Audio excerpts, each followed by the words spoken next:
അവിടെ ഇറങ്ങല്ലേ എന്ന് നാട്ടുകാർ വിളിച്ചു പറഞ്ഞിട്ടും പക്ഷേ അവരത് കൂട്ടാക്കിയില്ല. ഒരുപക്ഷെ അത് അവർ ചെയ്ത തെറ്റായിരിക്കില്ല. ആ നിമിഷം മരണം അവരെ മാടി വിളിക്കുകയായിരുന്നു. അവസാനമായി കൈകൾ കോർത്തു പിടിച്ച് അവർ പോയത് മരണത്തിലേക്കായിരുന്നു. അന്ത്യനിമിഷങ്ങളിൽ ഒരിറ്റ് ശ്വാസത്തിനു വേണ്ടി പിടയുമ്പോൾ അവർ തങ്ങളുടെ മക്കളെയും ഉറ്റവരെയും എല്ലാം ഓർത്തു കാണും. കൽപ്പറ്റ ബോഡി ഷേപ്പ് എന്ന ജിമ്മിലെ 25 അംഗ സംഘമാണ് കഴിഞ്ഞ ദിവസം കോഴിക്കോട്ടേക്ക് വിനോദയാത്രയ്ക്കായി എത്തിയത്. രാവിലെ നിരവധി സ്ഥലങ്ങളിൽ അവർ കറങ്ങി നടന്ന് അവസാനം ഉച്ചയായപ്പോഴാണ് പയ്യോളി തിക്കോടി കടപ്പുറത്തേക്ക് സംഘമെത്തുന്നത്. വെയിലായതുകൊണ്ട് തന്നെ ഭൂരിഭാഗം ആളുകളും വാഹനത്തിൽ തന്നെ ഇരുന്നു. ബാക്കിയുള്ളവർ കടപ്പുറത്തേക്ക് പോവുകയായിരുന്നു. ഞായറാഴ്ച ആയതുകൊണ്ട് തന്നെ ആ സമയം നിരവധി ആളുകളും അവിടെ ഉണ്ടായിരുന്നു. കടൽ ഉൾവലിഞ്ഞിട്ടുണ്ടെന്നും ആഴവും അടിയൊഴുക്കും കൂടുതലായതിനാൽ ആരും ഇവിടെ ഇറങ്ങരുത് എന്ന മുന്നറിയിപ്പും അവിടെയുണ്ടായിരുന്ന മത്സ്യത്തൊഴിലാളികളും നാട്ടുകാരും ഇവർക്ക് നൽകിയിരുന്നു. എന്നാൽ ഇതെല്ലാം അവഗണിച്ച് ശാന്തമായി പരന്നൊഴുകുന്ന ആ കടലിന്റെ സൗന്ദര്യം ആസ്വദിക്കാൻ തന്നെ അവർ തീരുമാനിച്ചു.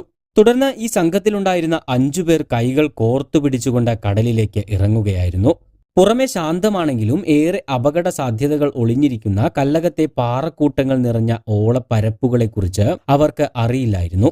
5 പേരും വെള്ളത്തിലേക്ക് ഇറങ്ങിയ സമയത്താണ് പെട്ടെന്നൊരു വലിയ തിര വന്ന് കരയിലേക്ക് അടിക്കുന്നത്. പിന്നാലെ 5 പേരെയും കടൽ വലിച്ചു കൊണ്ടുപോവുകയായിരുന്നു. എത്ര നീന്തിയിട്ടും കരയിലേക്ക് തിരിച്ചു വരാൻ പറ്റുന്നില്ലായിരുന്നു.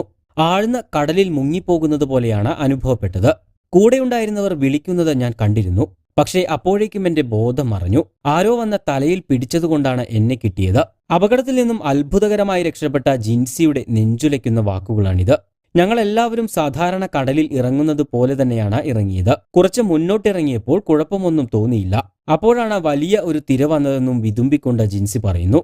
അപകടം സംഭവിച്ച ഉടൻ തന്നെ അവിടെ ഉണ്ടായിരുന്ന മത്സ്യബന്ധന തൊഴിലാളികളും നാട്ടുകാരും ചേർന്ന് ഉടൻ തന്നെ രക്ഷാപ്രവർത്തനം നടത്തിയതുകൊണ്ടാണ് ജിൻസിയെ രക്ഷപ്പെടുത്താനായത്. മറ്റു 4 പേർ തിരയിൽ ഒലിച്ചുപോയെന്നാണ് ദൃക്സാക്ഷികൾ പറയുന്നത്. തുടർന്ന് നാട്ടുകാരും മത്സ്യത്തൊഴിലാളികളും നടത്തിയ രക്ഷാപ്രവർത്തനത്തിൽ 3 പേരെ കരക്കെത്തിച്ചു. ഇവരെ ഉടൻ തന്നെ കൊയിലാണ്ടി താലൂക്ക് ആശുപത്രിയിൽ എത്തിച്ചുവെങ്കിലും മരണം സംഭവിക്കുകയായിരുന്നു. പിന്നീട് 1 മണിക്കൂറിന് ശേഷമാണ് 4ാമത്തെ ആളെ കടലിലെ പാറയിൽ തങ്ങി നിൽക്കുന്ന നിലയിൽ കണ്ടെത്തിയത്. വയനാട് കൽപ്പറ്റ സ്വദേശികളായ വാണി, അനീഷ, ബിനീഷ്, ഫൈസൽ എന്നിവരാണ് മരണപ്പെട്ടത്. ഹരിതഗിരി ഹോട്ടൽ മാനേജർ അമ്പിലേരി സ്വദേശി സതീശന്റെ ഭാര്യയാണ് മരണപ്പെട്ട വാണി. തരുവണ സ്വദേശി അനീസ ജിം ട്രെയിനറാണ്. പ്രാദേശിക രാഷ്ട്രീയ നേതാവാണ് ബിനീഷ്.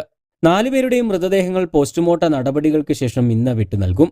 അപകടങ്ങൾ ഒരു തുടർക്കഥയായിട്ടും ഇവിടെ കൃത്യമായ സുരക്ഷാ സംവിധാനങ്ങളോ നിർദ്ദേശങ്ങൾ നൽകാനുള്ള ഗാർഡുകളുടെ സേവനമോ ലഭ്യമല്ല എന്നും നാട്ടുകാർ ആരോപിക്കുന്നുണ്ട്. കൂടുതൽ വാർത്തകൾക്കും വിശേഷങ്ങൾക്കും ചാനൽ സബ്സ്ക്രൈബ് ചെയ്യാൻ മറക്കരുത്.